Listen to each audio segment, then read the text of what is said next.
और उसके बाद फिर हम बात करते हैं थिक असेंडिंग लिम्ब की। तो देखिए ये जो है थिक असेंडिंग लिम्ब, इसकी बात कर रहे हैं, ठीक है। थिक असेंडिंग लिम्ब तो हम बता दिए कि वाटर इम्परमेबल होता है फुल्ली, तो ये पहले बता दिए। अब देखिए यहाँ क्या बताया गया कि reabsorb sodium potassium and chloride. तो देखिए यहाँ पे चैनल होता है sodium potassium two chloride channel, इसके जरिए ये जो है सोडियम पोटेशियम टू क्लोराइड को रीअब्जॉर्ब कर लेता है, ये पहली चीज़ बताई गई। और indirectly induce paracellular reabsorption of magnesium and calcium through positive lumen potential generated by potassium backleak. तो देखिए कि बहुत इंपॉर्टेंट चीज़ यहाँ बताया गया कि इसमें जो है पॉजिटिव पोटेंशियल की वजह से मैग्नीशियम और कैल्शियम का पैरासेलुलर रीअब्जॉर्प्शन होता है, ठीक है। और ये किससे इंड्यूस होता है? इनडायरेक्टली इससे समझो होता है। कैसे इनडायरेक्टली होता है? तो देखिए यहाँ से सोडियम और पोटेशियम जो एब्जॉर्ब हुए थे ये और टू क्लोराइड, तो देखिए सोडियम इससे इधर चला गया और क्लोराइड भी इससे इधर चला गया और पोटेशियम भी इससे गया। लेकिन यहाँ देखिए सोडियम पोटेशियम एटीपेज है, उससे पोटेशियम जो इधर आया ना, ये पोटेशियम और यहाँ से भी जो पोटेशियम एब्जॉर्ब हुआ था कुछ इधर गया और कुछ इधर आ जाते हैं। और जब इधर पोटेशियम आता है तो यहाँ पे देखिए पोटेशियम क्या है, जिससे पॉजिटिव पोटेंशियल देखने को मिलता है।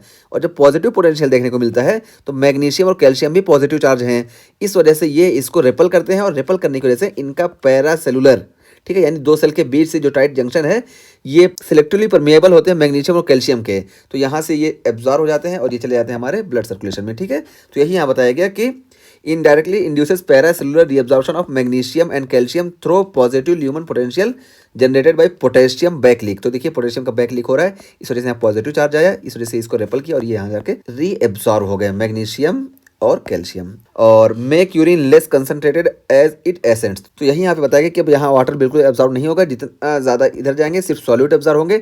इस वजह से जितना हम एसेंट करेंगे यूरिन जो होगा हमारा उतना ही ज़्यादा डायलेट होगा। वही यहाँ लिखा गया कि मेक यूरिन लेस कंसंट्रेटेड, ठीक है। तो यही हम देखिए यहाँ शुरू में ही बताए थे कि जितना इधर जाएंगे उतना ज़्यादा हमको डायल्यूटेड यूरिन देखने को मिलेगा। यहाँ पे 1200 मिली ऑस्मोल देखने को मिला था, फिर इधर जितना जाएंगे तो यहाँ तक आते आते 300 मिली ऑस्मोल तक पहुँच जाएगा लगभग, ठीक है।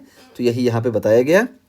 और फिर उसके बाद बताया गया कि सोडियम जो होता है यहाँ पे 10 से 20% सोडियम इस पार्ट में एब्जॉर्ब होता है, यानी इस पार्ट में इस देखिए यहाँ पे सोडियम जो है 10 से 20% एब्जॉर्ब होता है। तो ये हमारा हो गया thing ascending loop of Henle.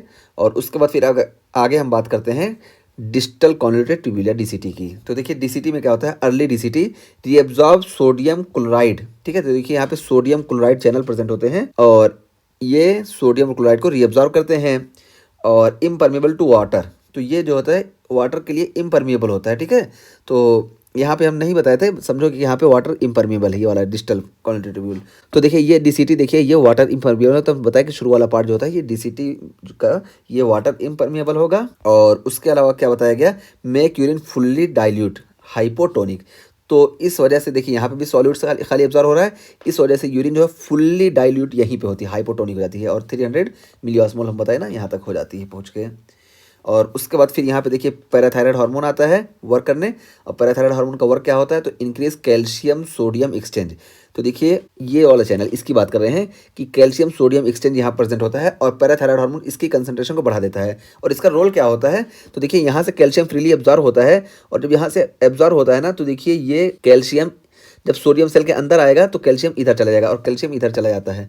तो इस तरीके से कैल्शियम के एब्जॉर्प्शन को ये वाला चैनल इंड्यूस करता है। और जब हम वही पैराथायराइड हार्मोन देते हैं ना तो इस चैनल को बढ़ा देता है, इस वजह से कैल्शियम और ज़्यादा हमको पैराथायराइड हार्मोन की कंडीशन में देखने को मिलता है, ठीक है, कैल्शियम एब्जॉर्प्शन। तो वही है कि इंक्रीज कैल्शियम सोडियम एक्सचेंज, इसको इंक्रीज कर देगा, जिसकी वजह से क्या होगा? Increase calcium reabsorption, calcium reabsorption increase हो जाएगा।